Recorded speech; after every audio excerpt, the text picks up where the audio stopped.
Debut game ni Bronny James Jr. sa NBA. Inabangan. Unang puntos ni Bronny. Sobrang hype. So tara, pag-usapan natin.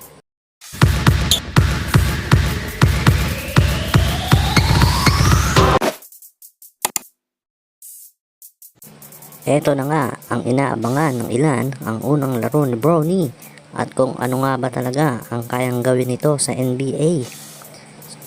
Sa unang puntos nga ni Bronny James Jr. sa Purple and Gold, dinig na dinig sa loob ng arena ang hiyawan ng mga fans. Nagtala si Bronny James Jr. ng 2 out of 9 mula sa field at hindi na ipasok ang kanyang parehong free throws. Matalo ang LA Lakers sa score na 108-94 laban sa Sacramento Kings.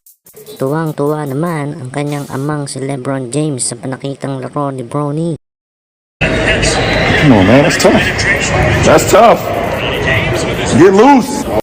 Ganun pa man, marami pa din ang hindi napabilib sa pinakita ng batang James.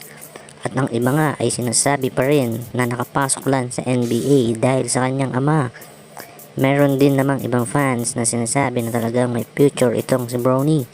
At kita naman daw na pinag-uusayan nito ang paglalaro para magkaroon ng pangalan sa NBA. At talagang magiging mahirap din para kay Bronny ang journey niya sa NBA dahil marami pa din ang ikinukumpara siya sa kanyang ama. Samantala, marami din talagang sumusuporta sa kanya na magtatagumpay siya sa kanyang NBA dream.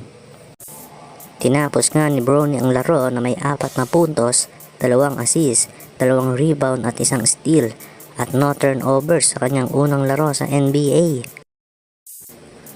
Para sa mga susunod pa na mga updates tungkol kay Bronny James Jr., please like and subscribe sa ating YouTube channel, Ringless TV. Salamat ka Ringless!